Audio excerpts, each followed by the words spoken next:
శ్రీమాత్రే నమః. అమ్మతో ప్రయాణానికి స్వాగతం. అందరికీ అమ్మవారి ఆశీస్సులుండాలని మనస్ఫూర్తిగా ఆ తల్లిని వేడుకుంటూ, ఈరోజు శనివారం స్వామివారికి ఎంతో ప్రీతికరమైనటువంటి ఈ రోజున సత్యనారాయణ స్వామివారి యొక్క వ్రతకథను భక్తి శ్రద్ధలతో విన్నవారికి స్వామి అనుగ్రహం కలిగి ఆయురారోగ్యాలతో అష్టైశ్వర్యాలతో ఉంటారు. ఒకనాడు శౌనకాది మహామునులందరూ కలిసి నైమిషారణ్యంకు వెళ్ళి అక్కడ ఉన్నటువంటి సూత మహర్షుల వారిని దర్శిస్తారు. వారు ఆయనతో, ఓ స్వామి, సకల ఐశ్వర్యములు, పుత్ర పౌత్రాభివృద్ధి, మోక్షాన్ని కలిగించేటటువంటి వ్రతాన్ని ఏదైనా కానీ ఉంటే తెలపండి అని అడుగుతారు. అందుకు ఆయన, ఓ శౌనకాది మహామునులారా, పూర్వం ఇదే ప్రశ్నను నారదుల వారు విష్ణుమూర్తిని అడిగారు. ఆ విశేషాలను మీకు చెబుతాను, శ్రద్ధగా వినండి అంటూ పూర్వం యోగేశ్వరుడైనటువంటి నారద మహాముని ఈ లోకక్షేమం గురించి సకల లోకములు తిరిగాడు. అన్ని చోట్ల అందరూ ఆనందంగానే ఉన్నారు, కానీ ఈ భూప్రపంచమైనటువంటి మనుష్యలోకంలో మాత్రం అందరూ ఏదో రకమైనటువంటి బాధలు పడడం గమనిస్తాడు. ఆ దుఃఖం మనసుకు సంబంధించింది కావచ్చు, శరీరానికి సంబంధించింది కావచ్చు, ధనధాన్యం కోసం కావచ్చు, కారణం ఏదైనా కానీ దుఃఖ శాతం మాత్రం ఎక్కువగా ఉంది. అదంతా చూసినటువంటి నారద మహర్షుల వారు చాలా విచారించి అందుకు తక్షణమైనటువంటి కర్తవ్యం కోసం సరాసరి విష్ణుమూర్తి దగ్గరకు వెళతాడు. అక్కడ నిర్మలమైనటువంటి శరీర కాంతితో 4 చేతులలో శంకుచక్ర గదా పద్మములు కలిగినటువంటి సర్వాలంకృతుడైనటువంటి విష్ణుమూర్తిని దర్శించి భక్తితో పూజించి, ఓ పరమేశ్వర, నీవు అపరిమితమైనటువంటి శక్తి గలవాడవు, ఈ సర్వలోకాలకు మేలు చేయగలవాడవు, భక్తుల కోరికలు తీర్చగలవాడవు, కాబట్టి స్వామి మీకొక మాట చెప్పాలి అని అంటాడు. అందుకు విష్ణుమూర్తి, భక్త, ఏమిటి నీ కోరిక అని అడుగుతాడు. దానికి నారద మహర్షుల వారు, ఓ భగవంతుడా, ఈ మానవలోకంలో ప్రతి ఒక్కరూ ఏదో ఒక విధంగా బాధపడుతూ ఉన్నారు. ఒక్కరు కూడా సంతోషంగా నాకైతే కనిపించలేదు. వాళ్ళ కష్టాలు తీరేటటువంటి మార్గమే లేదా స్వామి? నువ్వు తలుచుకోవాలే కానీ వారికి తగినటువంటి తరుణోపాయం చూపించలేవా? నా మీద నీకు ఏమాత్రం దయ ఉన్నా వాళ్ల మీదకు ఆ కృపారసాన్ని విస్తరించు అని అడుగుతాడు. నారదముని యొక్క దయాగుణానికి సంతోషించి ఆ దేవదేవుడు, ఓ నారద, లోక శ్రేయస్సుకు నువ్వు మంచి చేయదలుచుకుంటే నేనెందుకు నీకు సహాయపడను చెప్పు? మానవులు తలుచుకోవాలే కానీ వారి కష్టాన్ని చిటికలోనే వారే తొలగిపోయేటటువంటి ఒక గొప్ప వ్రతం ఒకటి ఉంది. ఎంతో పుణ్యం కలిగించేటటువంటి, కష్టాలను నివారించేటటువంటి వ్రతం. దాని పేరే సత్యనారాయణ వ్రతం. దానిని యథావిధిగా ఆచరిస్తే ఇహలోకంలో సర్వసుఖాలు, పరలోకంలో మోక్షము రెండూ కలుగుతాయి అని చెబుతాడు. ఓ స్వామి, ఆ వ్రతఫలం ఎలాంటిది? దాని విధానం ఏమిటి? ఇంతకుముందు దీనిని ఎవరు చేశారు? ఎప్పుడు చేయాలి? ఇవన్నీ వివరంగా చెప్పండి అని నారద మహర్షి అడుగుతాడు. అప్పుడు ఆ శ్రీహరి, దీనిని ఆషాఢంలో కానీ, కార్తీక మాసంలో కానీ, మాఘమాసంలో కానీ, వైశాఖంలో కానీ, ఏకాదశి రోజు కానీ, పూర్ణిమ నాడు కానీ, సూర్య సంక్రమణ రోజును కానీ చేస్తే విశేషమైనటువంటి ఫలితం ఉంటుంది. అలా అని మిగతా రోజుల్లోనే చెయ్యాలి అని ఏమీ లేదు. ఏ రోజన్నా, ఏ నెలలో అయినా, ఏ సంవత్సరంలోనైనా చేయవచ్చు. నెలకు ఒకసారైనా చేయొచ్చు, సంవత్సరానికి ఒకసారైనా చేయవచ్చు. ఆపదలు కలిగినప్పుడైనా, డబ్బు సమస్యలు ఎదురైనప్పుడైనా, ఎప్పుడైనా చేయవచ్చు. ఉదయాన్నే లేచి కాలకృత్యాలు తీర్చుకొని ఈ విధంగా సంకల్పం చెప్పుకోవాలి. దేవతలందరికీ ప్రభు అయిన ఓ భగవంతుడా, నీ ప్రీతి కొరకు నేను సత్యనారాయణ వ్రతం చేయబోతున్నాను. ఓ లక్ష్మీపతి, నాపై నీవు ప్రసన్నుడవు కమ్ము. నీ ప్రీత్యర్థం సత్యనారాయణ వ్రతం చేయగలను. అలా అని భక్తి శ్రద్ధలతో సాయంకాలం వరకు ఉపవసించి మరలా స్నానం చేసి ఈ వ్రతాన్ని మొదలుపెట్టాలి. పూజా గృహాన్ని శుద్ధి చేసి పిండితో ముగ్గులు వేసి అక్కడ ఒక పీటపై అంచుగలిగినటువంటి ఒక కొత్త తెల్ల తువాలును పరచాలి. దాని మీద బియ్యం పోసి ఒక కలశ పాత్రను వెండి, రాగి, ఇత్తడి ఏదైనా కానీ పెట్టి దాని మీద కొబ్బరికాయను ఉంచి దాని మీద రవికెల గుడ్డను ఉంచాలి. ఆ పీటపై బియ్యం మధ్యలో సత్యనారాయణ స్వామి వారి ప్రతిమను చేయించి పెట్టాలి. సత్యనారాయణ స్వామికి పంచామృత స్నానం చేయించి మంటపంపై ఉంచాలి. వినాయకుడు, లక్ష్మీదేవి, విష్ణువు, పార్వతీ పరమేశ్వరులు, సూర్యాది నవగ్రహాలు, ఇంద్రుడు మొదలైనటువంటి అష్టదిక్పాలకులు ఈ స్వామికి అంగదేవతలుగా ముందుగా పూజించాలి. ముందు కలశాన్ని అంటే వరుణదేవుణ్ణి ప్రత్యేకంగా పూజించాలి. ఆ తరువాత గణేశుడు మొదలైనటువంటి పంచలోక పాలకులను 5గురిని ప్రతిష్ఠించి నిర్మలమైనటువంటి మనసుతో పూజించాలి. దీనికి జాతి, మత, కుల విభేదాలంటూ ఏమీ లేవు. ఏ వర్ణం వారైనా చేయవచ్చు, స్త్రీలు కూడా చేయవచ్చు. నారదా, ఈ వ్రతం అన్ని రకాల సంపదలను ఇస్తుంది అని చెప్పగా ఆ తరువాత సూత మహర్షుల వారు శౌనకాది మునులందరికీ కూడా ఈ వ్రతాన్ని ఎవరు ఆచరించారో, ఆచరించి ఏ ఫలితాన్ని పొందారో ఈ విధంగా చెప్పుచున్నారు. ఓ ఋషులారా, పూర్వం ఈ వ్రతాన్ని ఎవరు ఆచరించారో చెబుతున్నాను వినండి. కాశీ పట్టణంలో చాలా బీద బ్రాహ్మణుడు ఉండేవాడు. తినడానికి సరైనటువంటి తిండి లేక చాలా బాధపడుతూ ఉండేవాడు. అతని బాధను చూసి జాలిపడి శ్రీమన్నారాయణుడు ఒక ముసలి బ్రాహ్మణుడి రూపంలో ప్రత్యక్షమై అతని కష్టాలేమిటో చెప్పమని అడిగాడు. ఆ బ్రాహ్మణుడు తన పేదరికం తొలగేటటువంటి మార్గం చెప్పమని కోరాడు. దానికి మహావిష్ణువు సత్యనారాయణుడనేటటువంటి పేరు కలిగినటువంటి విష్ణువును పూజిస్తే సకల కోరికలు తీరుస్తాడు, సమస్త దుఃఖాలు తొలగిస్తాడు. నీవు ఆ వ్రతం చేయమని ఆ వ్రతం వివరాలు చెప్పి అక్కడికక్కడే అంతర్ధానమయ్యాడు. ఆ రాత్రి ఆ బ్రాహ్మణుడు నిద్రపోకుండా వ్రతం చేయాలనేటటువంటి సంకల్పంతో మేల్కొని ఉండి మర్నాడు ఉదయాన్నే భిక్షాటనకు బయలుదేరాడు. ఆశ్చర్యంగా ప్రతిరోజు కన్నా చాలా ఎక్కువగా ధనం సమకూరుతుంది. దానితో బంధుమిత్రులందరినీ పిలిచి వ్రతం చేస్తాడు. ఆ దేవదేవుడు చెప్పినట్లుగానే అతని కష్టాలన్నీ తొలగి సర్వ సంపదలకు అధికారి అయ్యాడు. అప్పటి నుండి అతను ప్రతి నెల ఆ వ్రతాన్ని చేసి అన్ని పాపాల నుండి విముక్తి పొంది అతి దుర్లభమైనటువంటి మోక్షాన్ని పొందాడు. కాబట్టి ఈ వ్రతాన్ని ఏ మానవుడు చేస్తాడో అతనికి సర్వ దుఃఖాలు తొలగిపోతాయి. ఈ బ్రాహ్మణుడి వలన విని వేరే ఎవరు చేశారో తెలపమని శౌనకాదిములందరూ కూడా సూత మహర్షుల వారిని కోరుతారు. అప్పుడు సూత మహర్షుల వారు ఇలా చెబుతారు. ఆ బ్రాహ్మణుడు యథావిధిగా వ్రతం విడవకుండా చేస్తూ ఉండగా ఒకనాడు ఒక కట్టెలమ్మేటటువంటి అతను అక్కడికి అనుకోకుండా వస్తాడు.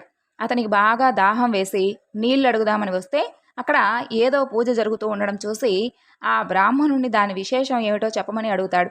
అప్పుడు ఆ బ్రాహ్మణుడు ఆ కథంతా వివరంగా చెప్పి ఏ విధంగా కష్టాలు తొలగిపోయాయో చెప్పేసరికి ఆ కట్టెలమ్మేటటువంటి అతనికి కూడా ఆ వ్రతం మీద బాగా గురి కుదురుతుంది. ఆ వ్రతం అయ్యే వరకు ఉండి తీర్థ ప్రసాదాలు తీసుకొని వెంటనే తను కూడా ఆ వ్రతాన్ని చెయ్యాలి అని చెప్పి సంకల్పించుకుంటాడు. ఆ కట్టెలమ్మేటటువంటి డబ్బు ఎంత వస్తే అంతలో చేస్తాను అని అనుకుంటాడు. అనుకోవడమే తడవు, ఎప్పటికన్నా రెట్టింపు ధనం వస్తుంది. అతను కూడా బంధుమిత్రులతో కలిసి వ్రతం చేసుకుంటాడు. ఆ విధంగా నిర్మలమైనటువంటి మనస్సుతో మంచి అరటిపళ్ళు, చక్కెర, నెయ్యి, పాలు, గోధుమ పిండి మొదలైనటువంటి వాటిని సేకరించుకొని వచ్చి భక్తితో వ్రతాన్ని ఆచరించి నైవేద్యం పెడతాడు. ఈ వ్రత మహత్యంచే అతను పుత్ర పౌత్రాభివృద్ధి కలిగి ఇహలోకంలో సుఖ సంతోషాలతో జీవించి సత్యలోకానికి చేరుకున్నాడు. ఆ విధంగా పూర్వం సత్యవాకు కలిగినటువంటి ఉల్కాముకుడనేటటువంటి ఒక రాజు ఉండేవాడు. అతను సత్ప్రవర్తన కలిగి ఉండేవాడు. అటు భద్రశీల అనేటటువంటి నదీ తీరమున భార్యతో కలిసి సత్యవ్రతం ఆచరిస్తూ ఉండేవాడు. అలా వ్రతం చేస్తూ ఉండగా అక్కడికి వ్యాపారం చేసేటటువంటి ఒక వైశ్యుడు వచ్చి, ఓ రాజా, ఇది ఏం వ్రతము, దీని ఫలితం ఏమిటి అని అడిగాడు. అందుకు రాజు వివరంగా చెప్పి, నాకు పిల్లలు లేరు, పిల్లలు కలగడానికి చేస్తున్నాను అని చెప్పగానే అప్పుడు ఆ వైశ్యుడు, రాజా, నాకు కూడా పిల్లలు లేరు, నేను కూడా ఈ వ్రతాన్ని చేస్తాను అంటూ ఆ రోజు వ్యాపారానికి స్వస్తి చెప్పి తొందరగా ఇంటికి వెళ్ళి భార్య అయినటువంటి తన లీలావతికి ఈ విషయాన్ని చెబుతాడు. తనకు ఎప్పుడు సంతానం కలుగుతుందో అప్పుడే ఆ వ్రతాన్ని ఆచరిస్తాను అని చెప్పి మొక్కుకుంటాడు. కోరినటువంటి కోరికలు తీర్చేటటువంటి ఆ సత్యదేవుడు అతనికి ఒక కుమార్తెను ప్రసాదిస్తాడు. ఆపద మొక్కులు సంపద ముప్పులు అనే మాటను ఊరికే రాలేదు కదండి. అమ్మాయికి కళావతి అని నామకరణం చేస్తారు. కానీ ఆ వేడుకలో స్వామివారిని మర్చిపోతాడు. ఆ అమ్మాయి పెరిగి పెద్దదవుతుంది, యుక్త వయసుకు వస్తుంది. భార్య సత్యదేవుని మొక్కు గురించి ఎప్పుడు గుర్తు చేసినా కూడా అమ్మాయి పెళ్లిలో చేద్దాంలే అని మాటను దాటేస్తూ ఉండేవాడనమాట. ఆ విధంగా అతను ఆ విషయం గురించే మర్చిపోయాడనమాట. చివరికి తగినటువంటి వరుణి గురించి విచారిస్తూ కాంచీపురంలో గుణవంతుడు, అందగాడు అయినటువంటి వైశ్య కుమారుడు ఒకడు ఉన్నాడని చెప్పి విని అతనితో పెళ్లి నిశ్చయిస్తాడు. అప్పుడైనా మాట నిలబెట్టుకుంటాడా అంటే పెళ్లి సంబరంలో పడిపోయి ఆ దేవదేవుణ్ణే మర్చిపోతాడు. దేవుడి సహనానికి కూడా ఒక హద్దంటూ ఉంటుంది కదా. దాంతో నారాయణమూర్తి బాగా కోపించిన వాడై తగినటువంటి సమయం కోసం వేచి చూస్తూ ఉంటాడు. కొంతకాలం అయ్యాక మామ అల్లుడు కలిసి వ్యాపార నిమిత్తం చంద్రకేతు రాజకుమారుడు ఉండేటటువంటి రత్నసానుపురం అనేటటువంటి అక్కడకు ఆ పురానికి వెళతారు. ఆడిన మాట తప్పినటువంటి ఆ వైశ్యునికి గొప్ప దుఃఖం కలగాలని చెప్పి సత్యనారాయణ స్వాముల వారు ఆయన్ను శపిస్తాడు. ఆ శాపవశంచే ఎవరో చేసినటువంటి నేరానికి వీళ్లు బలవుతారు. కొంతమంది దొంగలు రాజుగారి ఖజానా నుండి సొమ్ము దొంగలించి భటులు వెంటబడుతూ ఉంటే భయపడిపోయి ఆ వైశ్యులు ఉన్నటువంటి చోట ఆ డబ్బును వదిలేసి పారిపోతారు. ఇంకేముంది, ఆ భటులు మామ అల్లులను పట్టుకొని వెళ్తారు. ఇక రాజు వారిని భయంకరమైనటువంటి కారాగృహంలో బంధించి వాళ్ళ డబ్బంతా స్వాధీనపరుచుకుంటాడు. వాళ్ళు కష్టాలు అక్కడితో ఆగిపోలేదు. సత్యనారాయణ స్వామి వారి శాపవశాన అక్కడ ఇంటి దగ్గర పరిస్థితి కూడా విషమించిపోతుంది. ఇంట్లో దొంగలు పడి సొమ్మంతా అపహరించేస్తారు. కనీసం తినడానికి తిండి లేక, సరైనటువంటి ఆరోగ్యం లేక ఇల్లిల్లు తిరిగి డబ్బు సంపాదించి బ్రతికేవారు. అలా తిరుగుతూ ఉండగా కళావతి ఒకరోజు ఒకరింట్లో సత్యనారాయణ స్వామి వారి యొక్క వ్రతం చేస్తూ ఉంటే చూసి చివరి వరకు అక్కడే ఉండి తీర్థ ప్రసాదాలను తీసుకొని ఇంటికి వస్తుంది. ఆలస్యంగా ఇంటికి చేరినటువంటి తన కూతుర్ని ముందు విషయం గురించి తెలుసుకోకుండా నానా దుర్భాషలాడుతుంది ఆ తల్లి. ఆ తర్వాత విషయం విని తన తప్పును తెలుసుకుంటుంది. అంతేకాకుండా తాము మరిచిపోయినటువంటి సత్యదేవుని వ్రతం ఇప్పటికైనా చెయ్యాలి అని చెప్పి నిశ్చయించి భర్త అల్లుడి రాక కోసం కూడా ఆగకుండా వెంటనే బంధుమిత్రులతో సహా ఆ వ్రతాన్ని నిష్ఠగా చేసి భక్తితో ఆ భగవంతుణ్ణి వేడుకుంటుంది. తన భర్తను అల్లుణ్ణి క్షేమంగా ఇంటికి చేర్చమని కోరుకుంటుంది. పశ్చాత్తాపానికి మించినటువంటి శిక్ష లేదని, లీలావతి పశ్చాత్తాపానికి అలాగే భక్తి శ్రద్ధలకు కరిగిపోయినటువంటి ఆ సత్యదేవుడు వెంటనే తగినటువంటి చర్య తీసుకుంటాడు. ఆనాడు సత్యదేవుడు చంద్రకేతు మహారాజు గారి కలలో కనిపించి ఆ వైశ్యులు అమాయకులని, వాళ్ళని విడుదల చేసి వాళ్ళ డబ్బులు వాళ్లకు ఇచ్చేసేయమని చెప్పి, అలా చెయ్యనటువంటి పక్షంలో అతనికి రాజ్య నష్టం, పుత్రశోకం, ధన నష్టం కలుగుతుందని చెబుతాడు. సత్యదేవుడు కోరినటువంటి రీతిగానే ఆ రాజు మర్నాడు నిండు కొలువులో తన స్వప్న వృత్తాంతం చెప్పి ఆ వైశ్యులను చెర నుండి విడిపిస్తాడు. ఆ వైశ్యులకు ఇక భయం లేదని, దైవవశం వలన ఈ దుఃఖం కలిగిందని చెప్పి వారికి స్నానపానాదులు చేయించి మంచి బట్టలు ఇచ్చి వారికి రెట్టింపైనటువంటి ధనాన్ని ఇచ్చి వెళ్ళి రమ్మని చెప్పి ఆశీర్వదించి పంపిస్తాడు. రాజు వద్ద సెలవు తీసుకున్నటువంటి ఆ వైశ్యులు తమ ఊరికి తిరుగు ప్రయాణం చేస్తూ ఉంటారు. వారిని పరీక్షించేందుకు సత్యనారాయణ స్వామి వారు త్రిదండి సన్యాసి వేషధారి అయి వచ్చి మీ ఓడలో ఏముంది అని అడుగుతాడు. అందుకు ఆ వైశ్యులు ఈ సన్యాసిని లెక్క చేయకుండా పొగరుగా, ఓ దండి, ఏముంటే నీకెందుకు, దొంగలించడానికి వచ్చావా ఏమిటి, ఆకులు అలములు తప్ప ఏమీ లేవు, పోపో అని పరిహాసలాడతారు. తదాస్తు అని ఆ త్రిదండి అంతర్ధానమవుతాడు. ఆ త్రిదండి వెళ్ళిన తర్వాత వైశ్యుడు లేచి ఓడకేసి చూడగా అతను పలికిన విధంగానే ఆకులు అలములు తప్ప ఏమీ లేకపోవడంతో మూర్చపోయినంత పని అవుతుంది. ఇక దుఃఖిస్తూ ఉంటారు. అల్లుడు వెంటనే, మామా, ఇది ఆ త్రిదండి శాపమే. ఆయన చూస్తే సర్వశక్తి సంపన్నుడుగా ఉన్నాడు. ఎలాగైనా సరే అతని వద్దకు వెళ్ళి వేడుకుందాం పదండి అని అంటాడు. అలాగే కలిసి మామ అల్లుడు ఇద్దరూ కలిసి ఆ త్రిదండిని వెతుకుతూ వెళ్ళి ఆయన్ను చూసి వినయంగా ఆయన ముందు మోకరిల్లి, తెలియక చేసినటువంటి మా అపరాధాన్ని మన్నించండి స్వామి అని చెప్పి పదే పదే వేడుకుంటారు. అప్పుడు ఆ త్రిదండి, బాధపడవద్దు, నువ్వు మీ మాటలను ఉల్లంఘించారు, నా పూజకు విముఖుడవయ్యావు, అందుకే నీకు మాటి మాటికి దుఃఖం కలుగుతోంది అని అంటాడు. అప్పుడు జ్ఞానోదయమైనటువంటి ఆ వైశ్యుడు వెంటనే దేవదేవుణ్ణి ఈ విధంగా కీర్తిస్తాడు. ఓ నారాయణమూర్తి, బ్రహ్మాది సమస్త దేవతలే మాయామోహితులై ఒక్కొక్కసారి తమరి గొప్పతనం గురించి గుర్తించలేరు. మరి మూఢుడైనటువంటి నేను ఏ విధంగా తెలుసుకోగలను స్వామి? కాబట్టి ఆగ్రహించకుండా ప్రసన్నుడవమ్ము అని చెప్పి నా శక్తి కొలది నిన్ను ప్రార్థిస్తున్నాను, నాకు నా ధనం తిరిగి ప్రసాదించు స్వామి అన్నటువంటి ప్రార్థనకు స్వామివారు ప్రసన్నుడై వెంటనే వారి కోరికను నెరవేరుస్తాడు. మరలా ధనంతో నిండినటువంటి ఓడతో తిరుగు ప్రయాణం కడతాడు. తన ఊరు సమీపించగానే వాళ్ళు వస్తున్నటువంటి వార్త చెప్పమని తన ముఖ్య భటుణ్ణి పంపిస్తాడు. అదే సమయంలో అక్కడ కళావతి, లీలావతి సత్యనారాయణ స్వామి వారు పూజ చేస్తూ ఉంటారు. అది చివరికి వచ్చి ఉంటుంది. ఆ సంతోషకరమైనటువంటి వార్త విన్న వెంటనే తల్లి పూజను ముగించి కళావతిని రమ్మని చెప్పి తాను ముందుగా వెళుతుంది. భర్త క్షేమంగా వచ్చాడు అనేటటువంటి సంతోషంతో కళావతి తీర్థ ప్రసాదాలు కూడా తీసుకోకుండా ఒడ్డుకు పరిగెత్తుకుంటూ వస్తుంది. అది చూసి ఆగ్రహించినటువంటి సత్యనారాయణ స్వామివారు వైశ్యుడు ఓడ దిగగానే అల్లుడు ధనంతో ఉన్నటువంటి ఆ ఓడ మునిగిపోయేలా చేస్తాడు. కళావతి భర్త కనిపించకపోవడంతో ఎంతో దుఃఖిస్తుంది. ఆమె దురావస్థ చూసినటువంటి తండ్రి, బంధువులు అందరూ చాలా బాధపడతారు. లీలావతి భర్తను చూసి, ఓ స్వామి, ఇదంతా ఆ భగవంతుని మాయ, ఆ నారాయణుని యొక్క మాయను తెలుసుకోవడం ఎవరికీ తరం కాదు, ఆయన శక్తులు ఎవరి ముందు పనిచేయవు అని విలపిస్తుంది. కళావతి తన భర్తతో కలిసి సహగమనం చేయడానికి ఉద్యుక్తురాలై ఉంటుంది. ఆ వైశ్యుడు తన శక్తి కొలది సత్యదేవుని పూజ చేస్తాను అని ఆ దేవుణ్ణి తలుచుకొని పదే పదే సాష్టాంగ నమస్కారం చేస్తాడు. అప్పుడు సత్యదేవుడు ఆ వైశ్యుని యొక్క భక్తి విధేయతలను చూసి ప్రసన్నుడై అశరీరవాణిగా ఈ విధంగా పలుకుతాడు. సాధు, నీ కుమార్తె నా ప్రసాదాన్ని తినకుండా తన భర్తను చూడడానికై పరిగెత్తుకుంటూ వచ్చింది, అందుకే ఇలా జరిగింది. ఇప్పుడు ఒక్కసారి ఇంటికి వెళ్ళి ప్రసాదం కనుక తిని వస్తే అంతా సవ్యంగా జరుగుతుంది అని చెబుతాడు. కళావతి ఇంటికి వెళ్ళి అలాగే చేస్తుంది. ఆమె భర్త నవ్వుతూ ఒడ్డుకు తిరిగి చేరుకుంటాడు. అక్కడికక్కడే అప్పటికప్పుడే ఆ వైశ్యుడు సత్యదేవుని యొక్క పూజను చేసి ఆ తరువాతే ఇంటికి వెళతాడు.